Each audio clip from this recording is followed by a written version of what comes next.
Hey guys, welcome to another talk. The title of this class, A Crowded Mind Leaves No Space for a Peaceful Heart. A crowded mind leaves no space for a peaceful heart. This is the 10th perfection I will be talking about, which is equanimity, serenity, tranquility, or being centered in our spiritual power. Okay, let's start with a story. I was 8 years old at the time, living in North India, in the city of Chandigarh, Punjab. 8 years old. My brother was 10. My younger sister was 6. 2 years difference between all of us. We were heading for my friend's house. Dad was taking us in the limo to the friend's house. He parked the car on the side of the road. We just had to cross the road and walk a few meters to my friend's house. So, parked the car, the three of us got out, and we walked right under this huge tree. Don't know what tree that was. Huge. And all of a sudden, on this beautiful bright evening, it became dark. Almost pitch black. Yes. Somebody had been tampering with a large, huge beehive on the tree. And when we approached the tree, there were no bees in sight. But as soon as we got under the tree,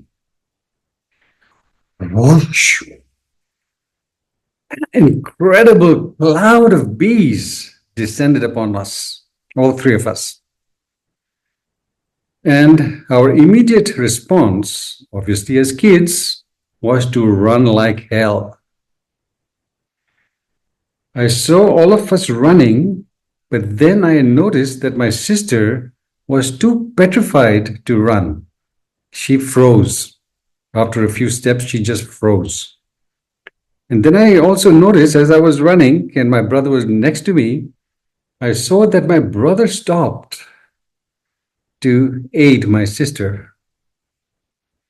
I didn't. I was a coward. I just ran. Okay, he's looking after her. Fine. I just got to get my ass out of there. But that was not the better choice. Because as I ran, those bees were all around me, inside my shirt, head stinging everywhere, screaming away. The more I ran, the more they came after me. And by the time I reached my friend's house, they had disappeared, but I was all swollen. My brother and my sister were hardly harmed because they had decided to stand still, which was the better choice. Yeah, stings. I was removing stings from my head for a week or more. Oh, here's another sting. Oh, here's another sting. Yeah. Lord, it was a painful, nightmarish experience. I still remember it. Yeah. When faced with challenges or growth points, what is our response generally? To run, to avoid, to do anything except be still enough to learn what the challenge or the growth point has to teach us. not the boy's best choice. To resist challenges like I resisted those bees and I suffered the consequences. So we need to cultivate the habit of stop being impulsive, stop adding to the experience with negative narratives. We need to subtract, we need to let go, we need to have a peaceful mind from which to observe the growth point in front of us that is inviting us towards better life choices. We're just not still enough for making better choices. Too ruffled. So, in this class, we'll be talking about the importance of cultivating the right habits. Because without cultivating the right habits, equanimity or a peaceful mind no can do. Okay, right. So, what is equanimity? And why do we need to cultivate it?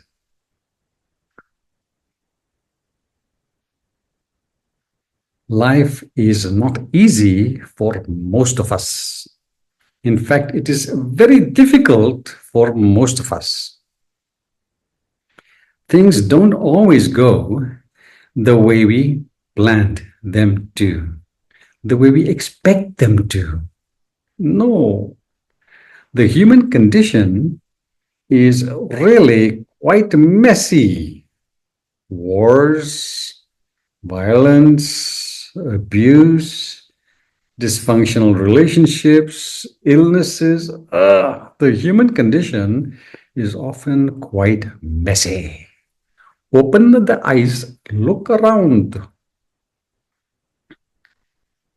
There are far more things in this world that lie outside our influence. Far more. Aging, wrinkles coming, teeth getting loose. Yeah, illness, accidents, mortality, the economy, the government, the actions of those we are close to. They don't always match our preferences. Even the actions of people we don't know, which we don't like. Lots of things in this world disturb our equilibrium. And in the disturbing of our equilibrium, we are generating biochemical storms in our body that cause us great harm. That's why we need a little bit of tranquility in the mind. For years, if not decades or even lifetimes, we have been suffering. We have been suffering from an undiagnosed condition. And what might this condition be? This condition is reactive life syndrome. And what is reactive life syndrome? When what really matters is not valued by us, then it is inevitable that we will live our life not by conscious choice, not by conscious discernment, but by default. When what is not valued by us, it is inevitable that we will not live our life by conscious choice or clear discernment. We will live our lives by default. And what is it to live by default? It means to be driven by the unconscious, unskillful, self-depreciating narratives that promote equally unskillful, self-diminishing behavior patterns that do us no good. Yeah, we are living a substandard life because of these unconscious narratives that inhibit our love, our joy, our clarity, and all that is finest in us. We're living by default, not conscious choice. We're not all we can be because of these unconscious narratives. We can't even imagine all we can be because of these unconscious self-diminishing narratives. That's how we're living. An undiagnosed condition we've been suffering from for lifetimes. Why? Because what really matters is not valued by us.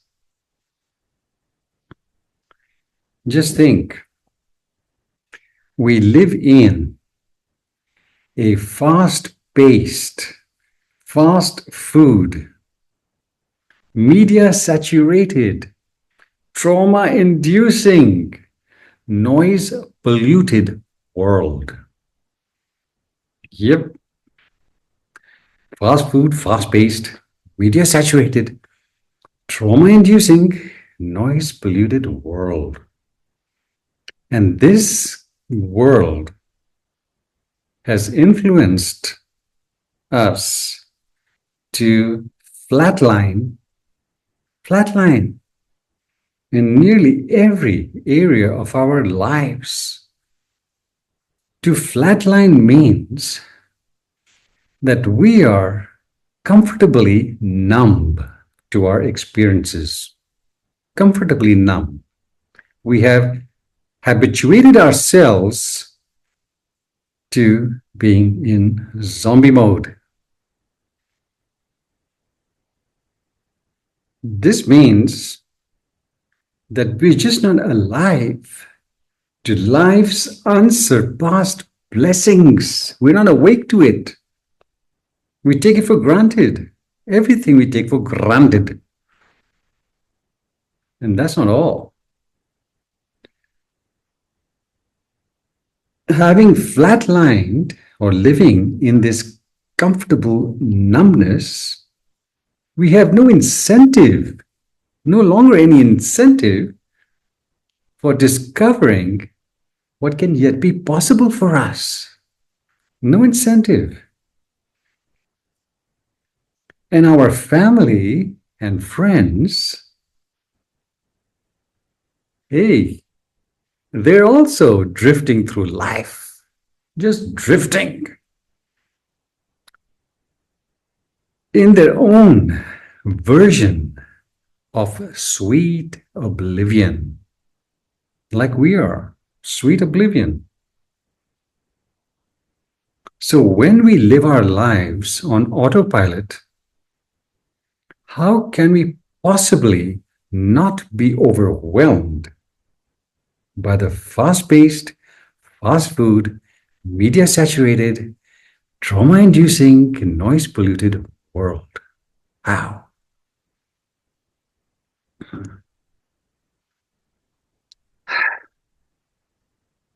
The disciples asked their master, "Oh, great know-it-all, please tell us, how can we determine our spiritual strength? How do we really determine if we're making progress on this spiritual path? How can we check this for ourselves? Are there ways?" And the dispeller of delusions said, "Of course, there are many ways you can check. So the disciple said, please, oh great know-it-all, do tell us how. So the master said,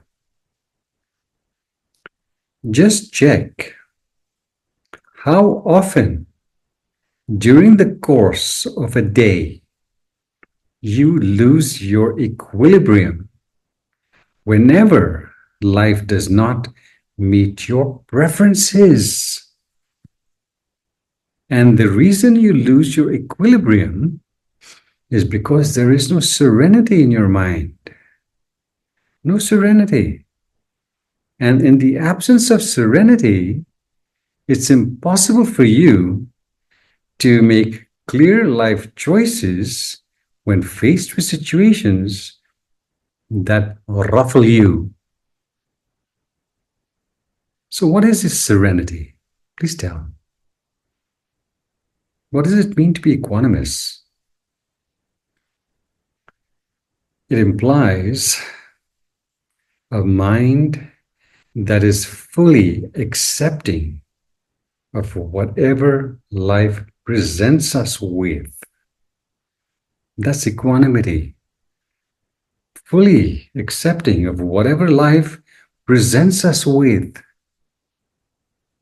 And here, because we are fully accepting, because our eyes are wide open to the reality in front of us, we are able to discern what is within our influence to change for the better and what is not. What just needs to be accepted gracefully, because it's not within our influence to change.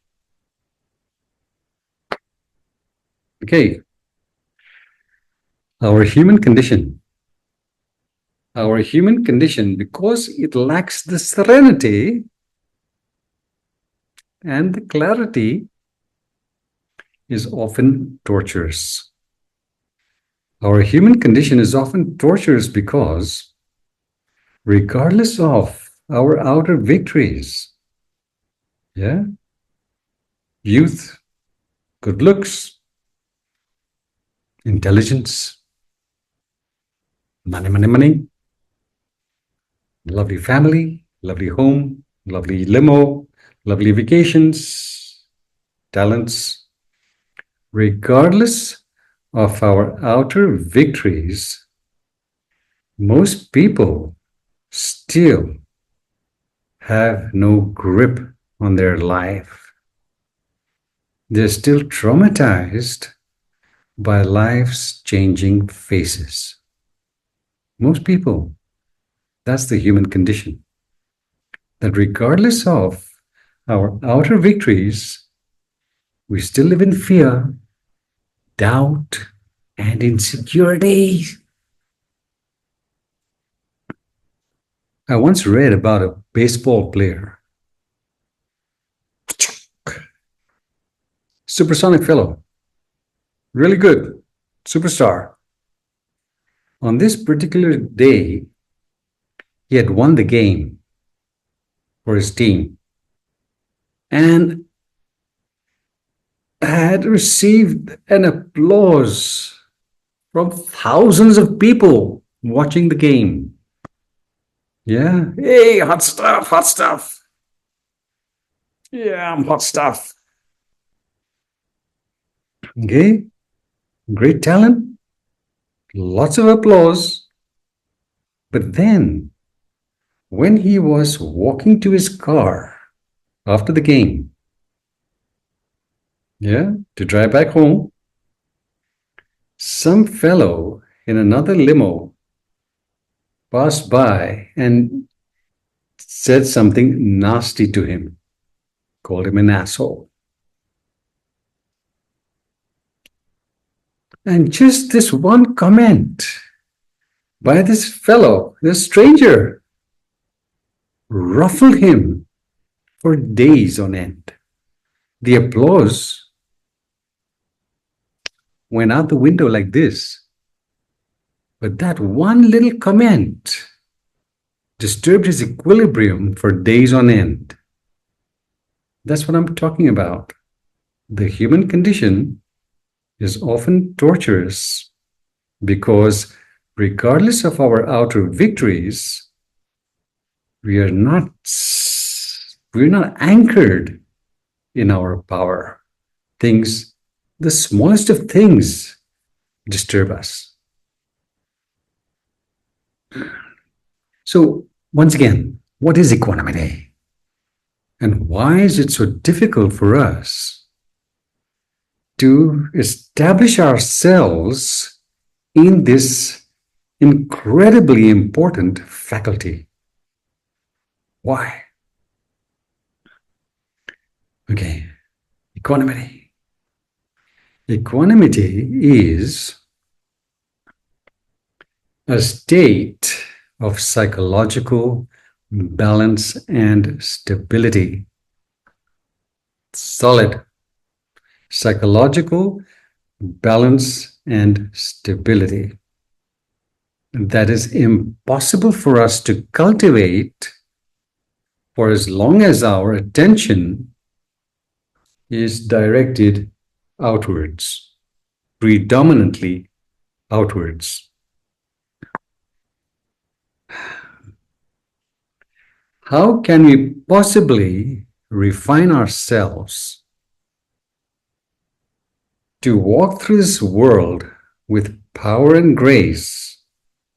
How can we possibly refine ourselves to flow through this world in full possession of our strengths when our attention is predominantly outwards?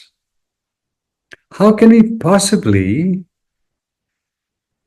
make skilled choices when our attention is riveted on secondary issues and not on primary ones? No can do. No can. So sorry. Equanimity. So equanimity is really the faculty that enhances our ability to stay calm and centered, non-attached, and clear-sighted in the midst of life's polar opposites: gain and loss, happiness and sorrow, pleasure and pain, honor and dishonor. All kinds of opposites keeps us centered, calm, non-attached, clear-sighted. In the face of distressing situations, and even when experiencing outer victories, or during our silken times, especially during our silken times. Why is it that we need it, especially during our silken times? Equanimity.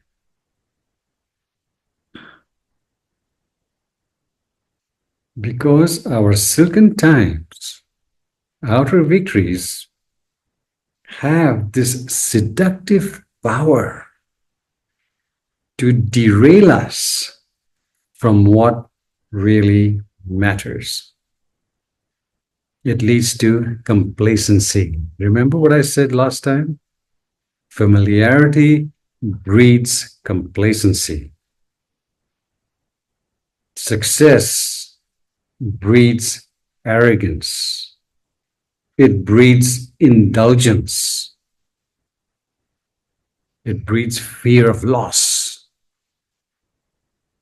Equanimity keeps us centered and anchored on that straight and narrow path to awakening. In 1987, before I started teaching, I was in the mountains, in a beautiful hill station called Dalhousie, North India. I have quite a few stories, but let's just talk about the one story from there. This was the time, as I mentioned in one class, this is when I became pregnant. Yes. And I delivered in 1988. Anyway, this was Here's a story. There was a spiritual teacher, an Indian teacher, coming to Dalhousie to offer a talk. And quite a few people who were interested in these things were alerted, me being among them. So on the day, appointed day, I was walking to this place. And there from the opposite side, I saw this elderly lady, possibly in her 70s or late 70s even, strong, with a stick. And I could tell from her features that when she was young, she must have been stunning. Even at this age, she had a certain grace, a certain elegance, a certain flow, which was endearing, mesmerizing. I looked at her and I acknowledged her, and I was turning to go to the place where the talk was going to be held, and she was going right there. But then we realized that the talk was not happening. Not happening. The lady had fallen sick. The lady who was giving the talk had fallen sick. And her organizers were telling us, sorry, you'll have to come back on another day. So that elderly lady and I somehow connected. Oh, how about going for some tea? Yes, we went to a restaurant close by and had some tea. Became friends. And I used to see her quite often while I was there. Lovely lady, came from a very wealthy family, and she was staying alone in her summer cottage in this place. And she invited me to her home in Delhi. She said, when you leave Dalhousie and you're on your way to Mumbai, you're passing through Delhi, come and visit me. I'd love to see you. So I went across. At the end of the year, I went across. She lived in this incredibly posh locality and this huge mansion. She had married the head of the police department, yeah, police chief of charge of Delhi. Big position. The guy had died some years ago. She was living alone. Huge house. When I entered the house, I saw photos of her, huge, massive photos, portraits of her hung on different walls when she was young. Stunning, absolutely stunning. And then she told me a funny story while we were having lunch. She said, I used to travel with a photo of me in my youth, in my passport. I didn't change it because I was married to the police commissioner. I could get away with all these strange things. But and she used to travel while she was in her with gray hair. And people would try to identify, are you the same person? And she would say, yeah, that's me, it's me. What does this story tell you? Here was a very beautiful woman who could not bear the thought of aging. Passport photo of her in her youth, she would not change it. She needed to have all those portraits of her in the house to remind her of how supersonic she was. She could not accept her age and the fact of her mortality. Sad that all that beauty, all that wealth, and even her intelligence was enough. It was not enough to safeguard her against the distress she felt with her aging body. Equanimity, not there. Sad, extremely sad. All right. The opposite of equanimity is aversion. It's emotional turbulence. And this happens when life's pendulum,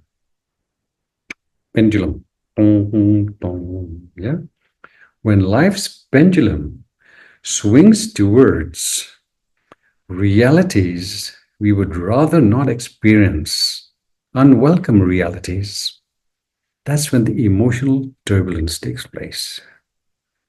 Yeah? Ding dong. Happy and sad. These emotional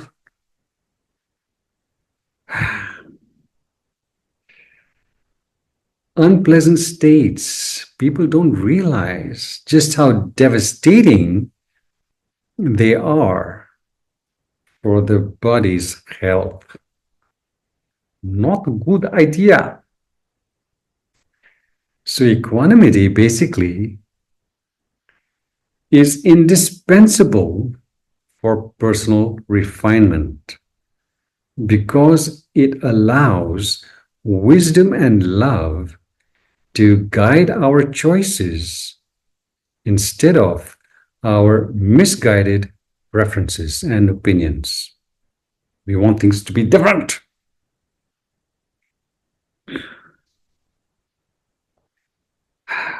Mm-hmm. One of the best ways for us to practice equanimity, for its emergence, for us to support and nurture its emergence, is through non attachment and non judgment of whatever life sends our way. Because that's the nature of reality. It's constantly changing. It's not going to meet our preferences all the time, only sometimes. So if it is hot, oh, beautiful hot day, supersonic. If it is cold, oh, lovely, I'm freezing to death. It's also okay. If the sun is shining, it's beautiful. If it's raining, it's also beautiful. Yes. If we are in pleasant company, let's celebrate. If we're in unpleasant company, the neighborhood nightmare comes visiting, that's also okay. We have to embrace what is not within our influence to change. But it is not okay to procrastinate on matters of importance. It is not okay to cultivate unskillful, unwholesome habits. It is not okay to live a substandard life. And why not? Why is it okay if the sun is shining, but I cannot procrastinate? Because these other issues, procrastination, faulty habits, a substandard life, these realities are within our influence to change for the better. It's not okay to settle for less. We are not honoring the glory that shines in us when we live a substandard life. Not okay. The consequences can be devastating. So although we all have our preferences as to how we would like our life to be, how we would like things to unfold for us. We all have preferences. I have preferences, sure. I don't enjoy suffering. No, like, however, equanimity guides us towards embracing whatever is not within our influence to change. It stops us from resisting life, from grumbling about things, complaining, criticizing, judging things that are outside our influence to change. Not a good idea. So, although we may prefer things to be better, but they're not better. So we accept the fact that here is an unpleasant reality we need to work with, either by transforming it for the better, if it's within our influence, or accepting it gracefully. So equanimity allows us to embrace experience, not deny it, not resist it, not grumble about it. It prevents us from engaging in or indulging in aversion, dislike. It prevents us, it safeguards us from our obsession to change what cannot be changed. Because when we attempt that, we are basically perpetuating our misery. When we are calm and centered enough, we are able to discern what can be changed and what is best to accept graciously. Yes, yes, yes. Here's an example. When I was in Los Angeles in college, my wisdom teeth, four, were giving me lots of problems. Two were impacted under the gums. Two were coming out a little bit difficult, painful at times. They would swell at times and go away. But I didn't have much money for a nice dentistry operation. So I lived with it for a while. But then when it got quite terrible, I started complaining in class. And one of my classmates said to me, "Hey, Behram, you don't need to suffer all this. At the University of Southern California, USC, they have a dentistry department.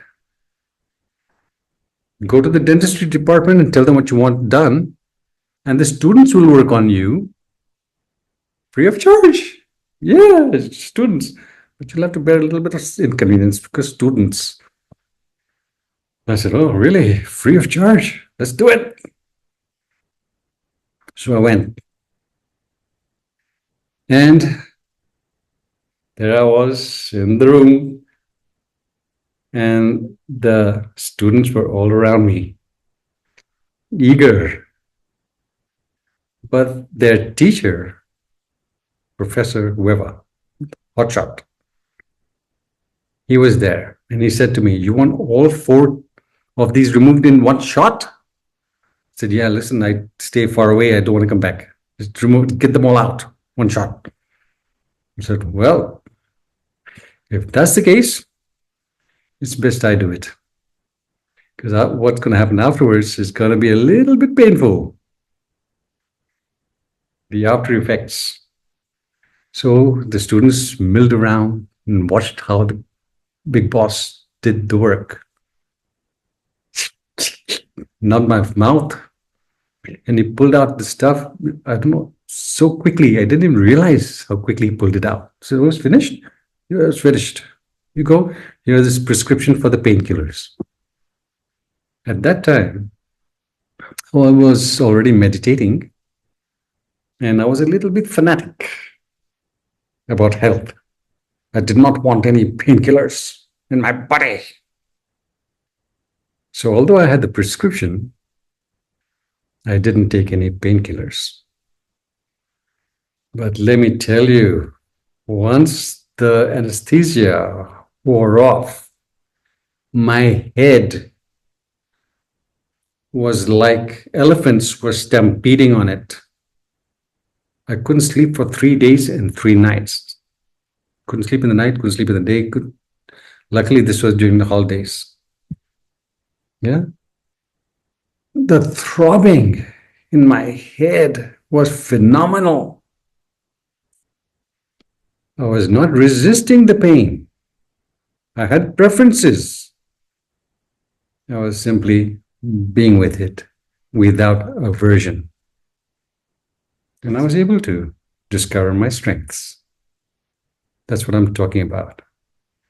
We all have preferences. I would have preferred not to have the pain, but I didn't prefer aversion either. Yeah? We can be with a negative reality without this impulsiveness to fix it. I could have taken the painkillers. I could have lessened my misery, but I chose to discover my strengths instead, which was far more important than being free of the pain. These are the things we need to put ourselves through to discover our strengths. We don't discover them in silken times. So, apart from what I've said about equanimity, how else do we cultivate this incredibly precious faculty? How do we do it?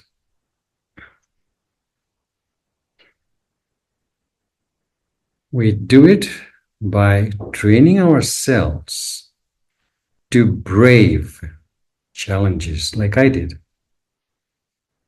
Brave challenges that toughen and improve our skill set for flowing through this world with power and grace,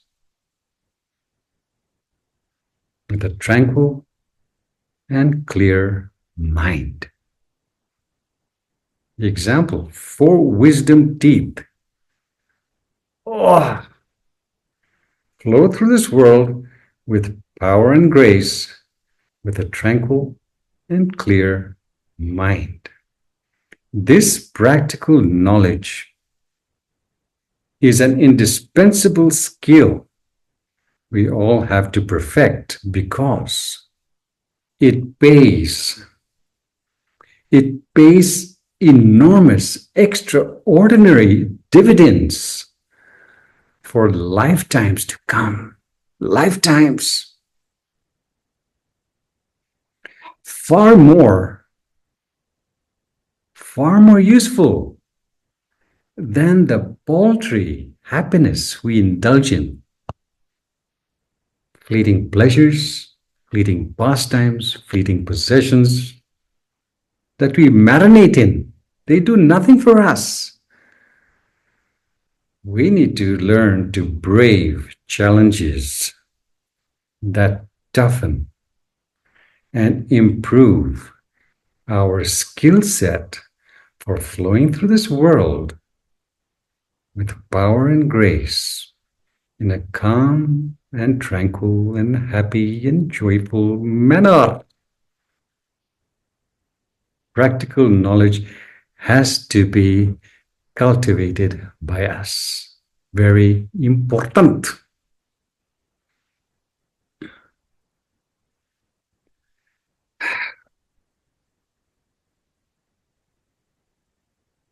And therefore, it is definitely not wise or skillful for us to wait endlessly before we are totally ready to face whatever needs to be faced and resolved. Not a good idea to wait endlessly till we're totally ready to remove those teeth, to do whatever. We need to get into the fray. That's when we find our strengths. Because if we continue to wait endlessly, to continue to procrastinate on what should not be procrastinated upon, we are basically making a habit of living a wasted life. Why? Because this waiting stultifies, diminishes our ability to discover and to unleash our greatness. Yes, yes. Waiting and not mañana, not a good idea. So tell me, my dear virtual friends, what is your definition of intelligence? What does it really mean to be truly intelligent? Does it mean to be intellectually inclined?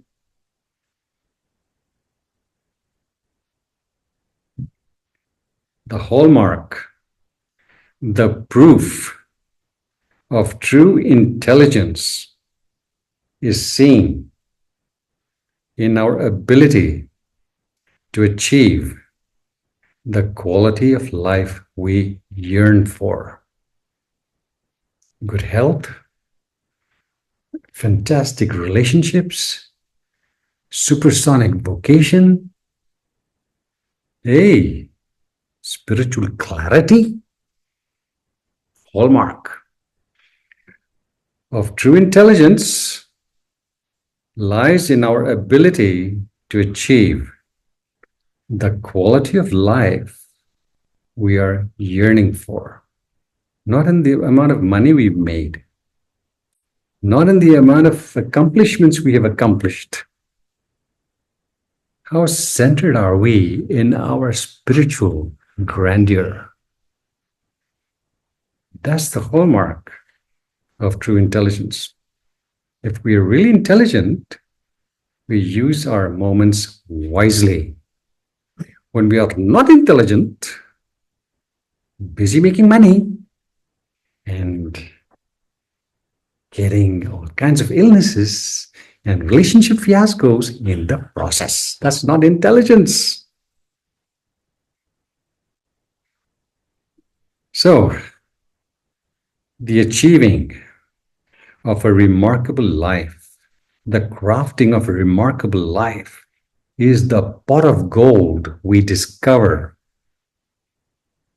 by doing what needs to be done, when it needs to be done, with the right attitude, and learning and growing from the experience. That's what's important. That's how we anchor ourselves in equanimity. Yep. Okay. Here's something else. It is far more difficult, far more difficult to live a substandard life than it is to craft an exceptional one. Far more difficult. You tell me, is it easy to live with fear, constantly afraid? Is it easy to live with constant doubts about yourself and your abilities? Is it easy to live with this constant insecurity about life, worrying and anxiety and stress? Is it easy? Or would it be easier to live in a bold and loving and conscious manner that puts you in full possession of your strengths? What is the better choice? Who really enjoys a game, for instance? A novice or a professional? Which musician really enjoys their music? The novice or the pro? Think about it. It's far more difficult for us to live a substandard life, a life that is lived on autopilot, than it is to craft a sensational one. And here is a rule you have to keep in mind. Okay? A universal law, a rule, timeless, that has to be kept in mind. Here is the rule. It is easy. Yes, it is easy for us to craft a fully supersonic life. It's easy. But it is also easy not to. Okay? It's easy. Now, if we choose not to craft a sensational life that is of great value to all, it will not harm us today or tomorrow. But that monumental error in discernment as to what really matters, that monumental error in discernment compounded over time will most definitely lead to disastrous results. By default, that monumental error to not graft a sensational life when we're still youthful, when we're still capable of doing so, will lead to disastrous results. Our health will deteriorate, our relationships will deteriorate, our vocation will be a cause of stress and misery. Life turns into a torturous nightmare. Once again, it's easy to craft a sensational life, but it's also easy not to. But if we choose not to, that monumental error in judgment will ensure that we will never get to know just how profound we are. We will never get to contribute what is finest in us to the world around us. We will live a miserable, substandard existence, blaming everything under the sun for our misery, but not taking responsibility to do something about it. That's the human condition. Praise the Lord.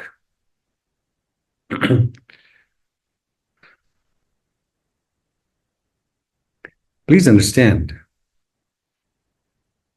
that our expectations have a tremendous influence in shaping our reality. In other words, our assumptions about our life become our life. How? We are basically thinking and speaking reality into existence. Yes, we have this tremendous power we are gifted with. We are thinking and speaking reality into existence, and we don't even know it. We think that things are happening to us, but they're happening by us, by the quality of thoughts, words, feelings, and actions that flow out of us. Wakey, wakey. I must have been 4 years old, living in North India, in a city called Patiala, before we moved to Chandigarh. Yep, 4 years old.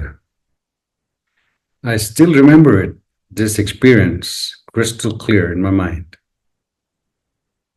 Dad was sitting opposite me on the dining table. Breakfast time. Mom was in the kitchen doing her thing. My younger sister was on my left. The other siblings were not there at the time, they were in Mumbai.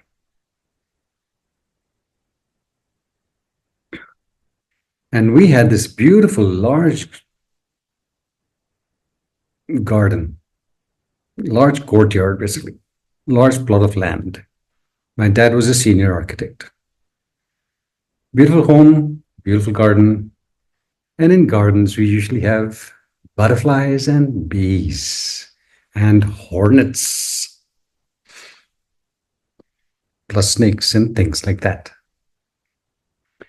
On this wonderful morning, this huge hornet, was it a bumblebee, whatever, okay, huge, black blue color, beautiful, beautiful, huge thing, came in through the window on the left. I was, as a kid, petrified. Dad, look at that thing. It's going to bite me. Didn't say sting me because didn't know. Okay. And Dad said, just finish your porridge. Forget about it. Just finish your porridge. Oh, Dad, it's going to sting me. I'm scared. Please. Starts crying. Stop thinking about it. It'll go out the window. It'll go out the way it came. Finish your porridge. My sister was in her own little world. No, no, it's going to bite me. And I ate my porridge with the tears soaking it. Finally finished my porridge. Forgot about the creature.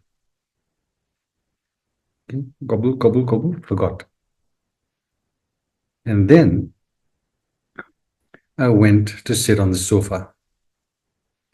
And from childhood, I've had the habit of sitting cross-legged. So I sat on the sofa with my leg like this on the sofa before sitting down and putting the other foot on top. And in the next second,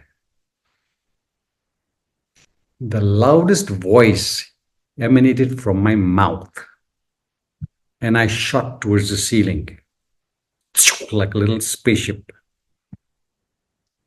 The hornet was right there where I put my leg, and it stung me. Out of all the places I could have sat in, I sat right on top of the hornet. I didn't even see it because I just ran across and sat on the sofa. Shack! And woof, oh, wow! Mom and Dad came rushing. They saw the hornet going on out the window. Oh, the pain was excruciating. I was rushed to the hospital, and I had that wound on my leg for about a month. And I would scratch it because it was so itchy. I still have a hole this size in my leg near the ankle. What's the story about? Our expectations have a tremendous influence in shaping our reality. Our assumptions about our life become our life because we are thinking and speaking reality into existence. And here is the story that demonstrates it. I created my reality by believing, firmly believing that that creature was there to harm me.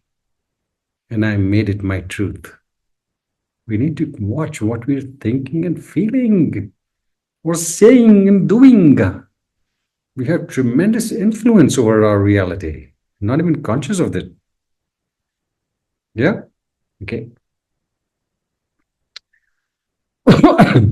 Our unskillful self-diminishing thoughts, words, feelings, and actions. Please understand, they're not all that's available to us. We can learn. We can learn to choose differently. We can learn to choose better so that we can do better, so that we can be better. We have the choice. We don't have to live in zombie mode. We can live consciously.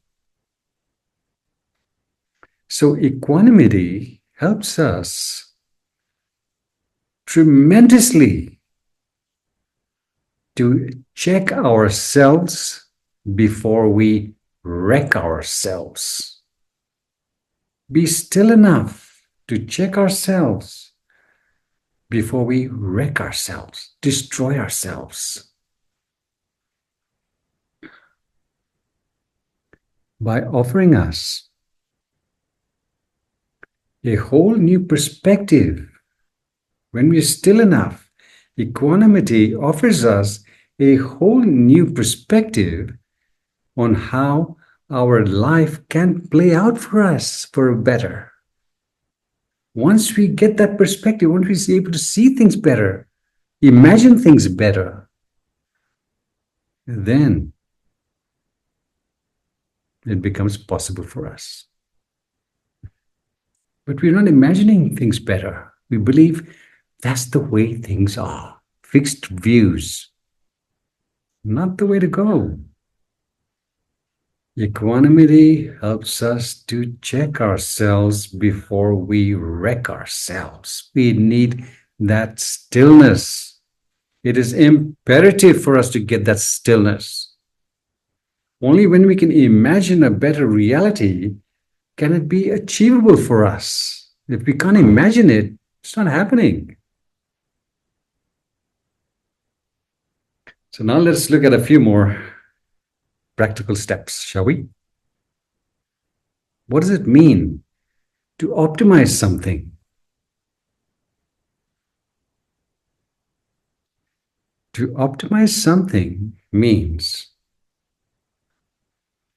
to craft it to a state of perfection, to make it as perfect and as effective as possible for full efficiency, for reaching its full potential with the resources we have at hand. To optimize something means to craft it towards perfection. Yeah? With the resources we have at hand. The only way we can do that is to cultivate a mindset that veers towards quality, not settling for less. Quality. Quality in our thoughts, words, feelings, and actions. So, how do we optimize our life? That's what it's about. Because a dysfunctional life is a miserable one. We need to optimize our life for full efficiency. How do we do it? By practicing what the good Lord, the Buddha, taught us. With the right attitude, in a timely manner, with joy, love, and laughter. Not taking the practice too seriously. Yeah?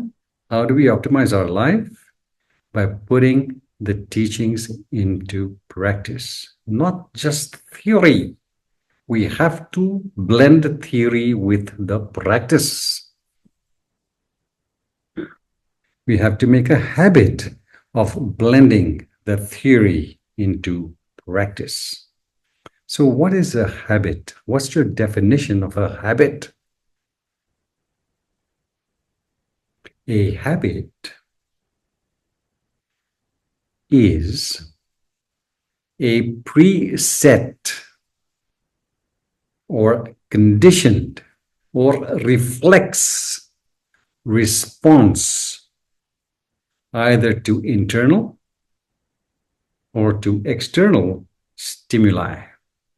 Habit, conditioned response, knee-jerk reaction. Yeah. Good habits are difficult to cultivate but easy to live with. Unskillful habits, unwholesome habits are easy to cultivate but extremely difficult to live with because they destroy our well-being. They destroy our relationships. They destroy us on every level of our being. Once again, good habits, difficult to cultivate, but extremely easy to live with. Whereas unwholesome habits, easy to cultivate, easy. The devil's voice is sweet to hear. Yeah, unwholesome habits, easy to cultivate, but extremely traumatic to live with because they disturb our equilibrium on every level. So the wide range of habits we cultivate, we need to be conscious of them because they determine everything we achieve or fail to achieve. The wide range of habits we cultivate determine everything we achieve or fail to achieve. Why? Because initially, although we form our habits, over time, they eventually begin to form us. And the habits then determine our present and future reality because we are on autopilot, either for the better or for the worse. Although we form our habits, they eventually begin to form us. Make a habit of procrastination, make a habit of indulging in intoxicants, make a habit of being negative and critical all the time, and your life will be a living nightmare. Make a habit of doing things on time. Make a habit of remaining positive. Make a habit of braving challenges with full understanding of your strengths, and your life becomes easy and supersonic. What we are, what we become, and what we experience is the grand total, sum total of our wholesome and unwholesome habits. Sum total. Yeah? This includes our productive habits and our unproductive habits, our skillful habits and our unskillful habits. Yeah, all we are, all we become, all we experience, habits. That's how we are living our lives. Either the habit of living consciously or living unconsciously.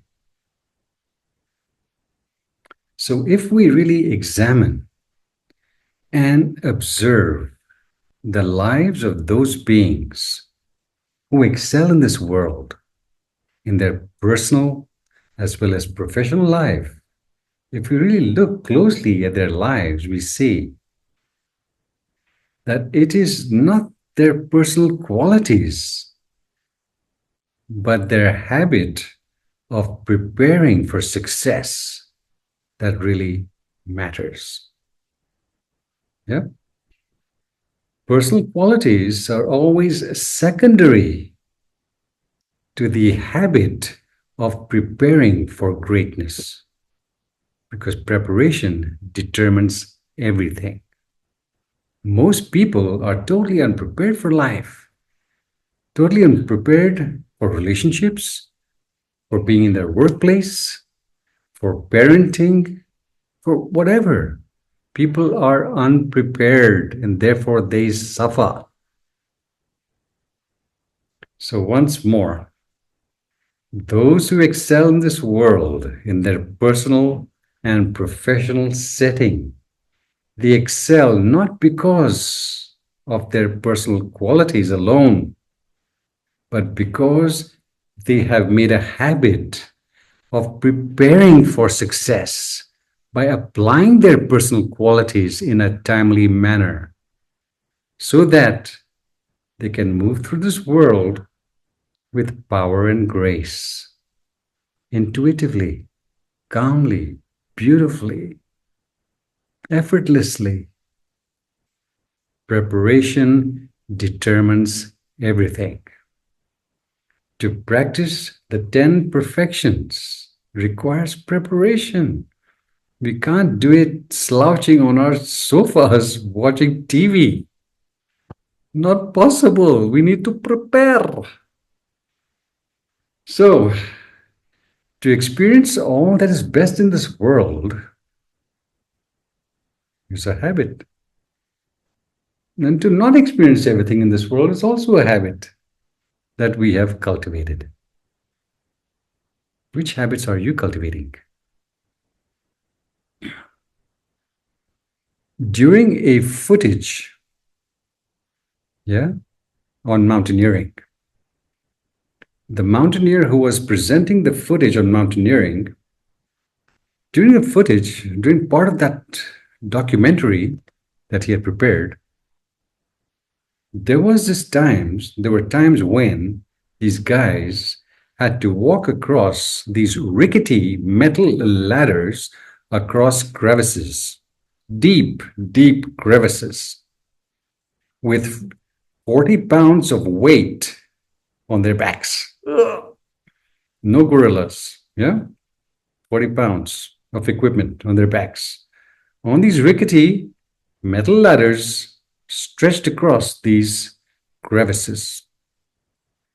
Once the film was over, one of the guys in the audience asked the guy, "So tell me, did you ever look down in those crevices when you were walking across and think to yourself, my God, if I was to fall now,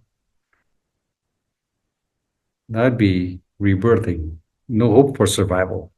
Did you ever think that?" And the mountaineer said, "My friend, that would have been my first and last mistake. We are taught in mountaineering school never to look down because wherever we look is where we end up. Never to look down. Keep focusing on where we want to be, not where we don't want to be. Remember the bee when I was 4 years old. Stop looking at what you don't want to happen. Yeah? Make a habit of keeping your mind riveted on what really matters. Keep it far away from trivia because it leads to a wasted life.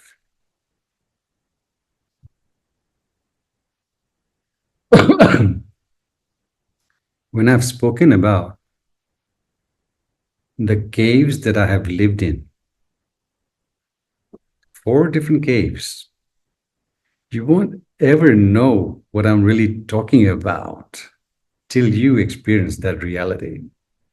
I didn't just live in those caves, though each and every cave was far from any human help if something happened to me.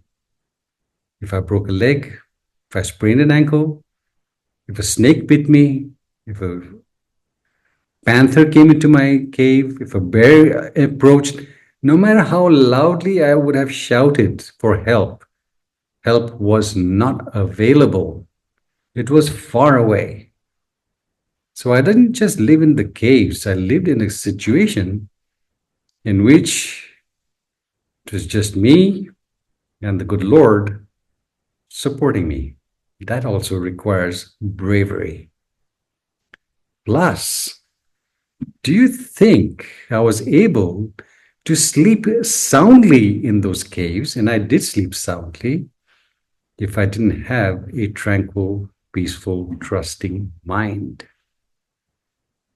Do you think I could have actually lived in those settings where my life was on the line with snakes and bears and things running around?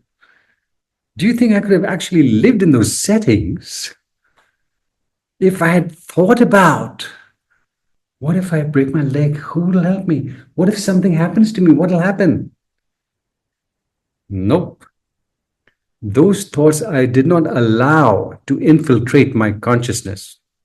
I just said, here's the cave, and here's what I'm about to do to discover my strengths and to check out the refuge that the Buddha talks about. You take refuge in the triple gem, and the triple gem looks after you in ways that are uncanny. I tested it. Works. It works. So without a tranquil mind, without a mind that is riveted on what really matters, achieving an incredibly interesting, profound life is impossible. Absolutely impossible. We're coming to an end. Stay tuned. It is imperative for the light that shines in us, the divinity that shines in us. It's imperative for us to brave challenges that bring out this light. If we are to truly live, this light in us has to come out. It cannot be suppressed. For us to truly live, we have to brave challenges. We have to test our fortitude. We have to test our power. And we don't test it in a safe and predictable environment. We got to get out in the playing field to test it. Yep. So it is only through a peaceful mind, a peaceful heart, a radiant mind that we are able to unveil life's mystical dimensions, like I have, and like you can. But you have to place yourself in the playing field where you have to face your fears, your most dreaded fears, and surmount them. Only then can we unveil life's mystical dimensions. Only then can we know just how profound we really are. Because what is essential in this world, what is truly essential in this world, is invisible to these eyes. We need another faculty. We need to unleash, discover and unleash another faculty for seeing. What is truly essential, invisible to these eyes. Can't see this. So what we see is wealth. Yes. Pleasures. Yes. But they do nothing for us. Like that baseball player earning millions, adored by so many fans. And yet, one nasty comment disturbed his equilibrium, threw him off balance. That's not how to live. An amazing life, an extraordinary life awaits us. It's right there for the asking. But for us to experience the infinite power of our spirit, we have to choose the best within our reach.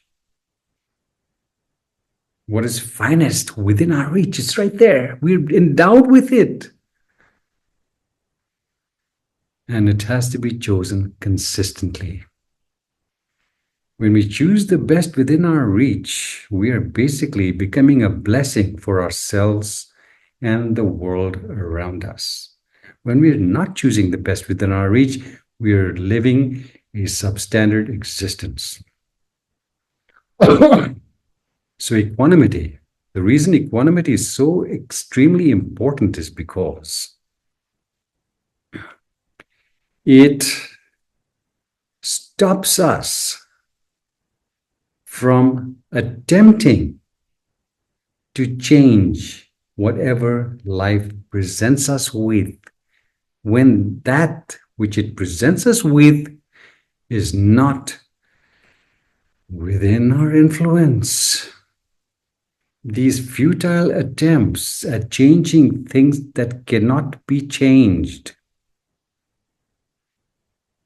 So it moves us from resistance to receptivity. We receive whatever life presents us with. When life said to me, Behram, you need to leave Los Angeles and go back to India, and you will not work. You will let life guide you. When life presented me with that challenge, I was petrified. And yet, I stepped into it.